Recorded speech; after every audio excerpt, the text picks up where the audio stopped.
Pagi baik saudara, senang sekali saya Priska Birahi kembali menyapa Anda dalam Berita Ambon.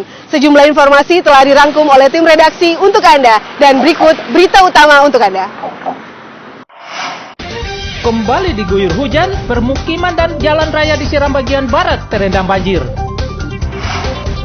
Dianggap lalai, nakhoda dan pemilik kapal KM Cahaya Arafah yang tenggelam di Halmahera Selatan ditetapkan sebagai tersangka. Tak kunjung diperhatikan, pengungsi Pelau di Ambon mengibarkan bendera setengah tiang Jalan HUT RI sebagai bentuk protes terhadap pemerintah.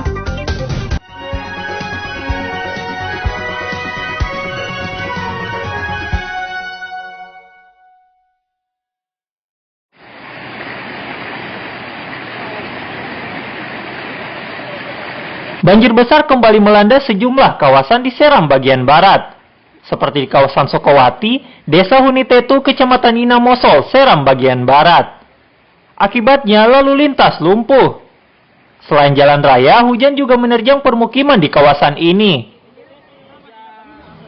Banjir setinggi 50 cm hingga 1 meter ini juga memaksa puluhan jiwa mengungsi. Banjir tersebut disebabkan curah hujan tinggi melanda daerah tersebut, ditambah daya resapan semakin kurang serta rusaknya drainase. Belum ada selokan yang berfungsi untuk aliran air. Jadi memang ketika musim hujan seperti ini banjir, tidak ada saluran-saluran bahkan selokan untuk aliran air melewati. Setiap tahun langganan atau bagaimana nih? Iya, hampir setiap tahun memang kondisi kondisi ini Pak. Kalau perbeta nanti tolong pemerintah lihat jalan saja tuh. Ini Bapak mau menuju ke mana? Dari mana? Dari hukum mau ke Kairati. Warga mendesak pemerintah daerah memperbaiki drainase tersebut agar banjir tidak lagi terjadi. Acim melaporkan dari Seram bagian barat.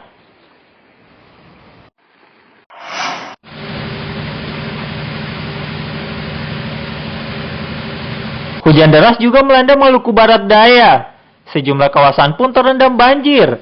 Antara lain kawasan Kaliorkoi, Desa Kota Lama, Kecamatan Kisar Selatan, Maluku Barat Daya ini. Selain permukiman, jalan utama di kawasan ini juga ikut terendam banjir. Banjir juga menyebabkan sampah berserakan di jalan. Kondisi tersebut mengkhawatirkan sebab mengganggu pelintas di kawasan tersebut. Kita pengguna jalan lewat begini, kalau menurut kita yang pengen motor tidak rasa nyaman sama sekali, Pak. bisa menimbulkan laka lantas ya Pak ya? Ya, bisa menimbulkan ini jalan macet atau kecelakaan begitu, Pak. Ini ada pengendara. Ya bagus Pak, ini masalahnya kan kemarin di jalan ini saluran ini sampah dibuang. Tasumbat ya Pak ya? Jadi harapannya gimana Pak? Agar cepat diperbaiki ya? Iya Pak.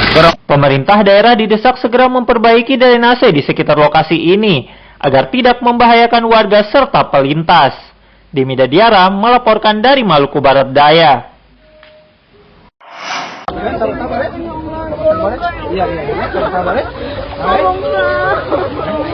Penyelidikan kecelakaan tenggelamnya kapal penumpang KM Cahaya Arafah di perairan Tokaka, Halmahera Selatan beberapa waktu lalu kini memasuki babak baru. Kini ditetapkan sebagai tersangka oleh Kepolisian Daerah Maluku Utara. Selain nakhoda, pemilik kapal juga ditetapkan sebagai tersangka.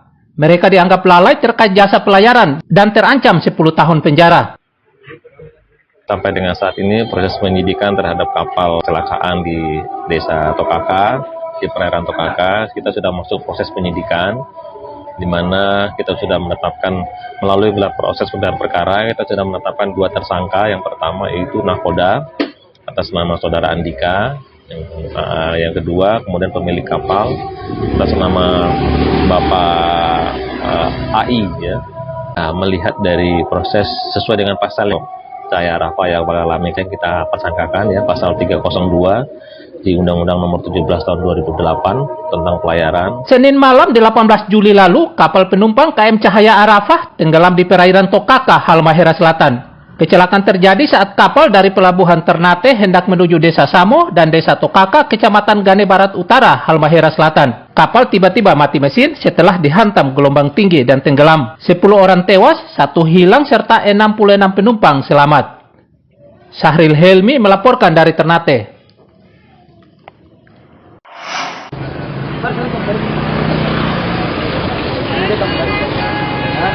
Sebulan terakhir, harga ikan di Ambon masih mahal. Cuaca buruk yang masih terjadi di perairan Maluku penyebab stok ikan di pasar kurang. Seperti di pasar ikan Mardika, Ambon ini, ikan layang atau momar dan sejenisnya dengan ukuran 1 loyang kini dijual Rp650.000 dari Rp500.000 per loyang. Sedangkan ikan cakalang dan sejenisnya per ekor dengan ukuran sedang biasanya dijual Rp70.000, kini dijual Rp120.000 per ekor. Oh, Satu loyang 6,5. 6,5 Kak. kemarin berapa? 500. Oh, berarti sekarang dia naik ya, Bapak Naik, ya? ya. Ikan cakalang 1 ekor berapa, Bapak? Yang ini 120. 120? Ya. Cakalang? Ini tuna besar. Iya. Kalau ikan tuna dia naik. Ya, mudah-mudahan supaya alam membaik terus tuh, Bapak. Iya. Nelayan serta warga berharap kondisi perairan cepat membaik agar harga ikan di Ambon kembali stabil. Muhammad Sahrul Sunet melaporkan dari Ambon.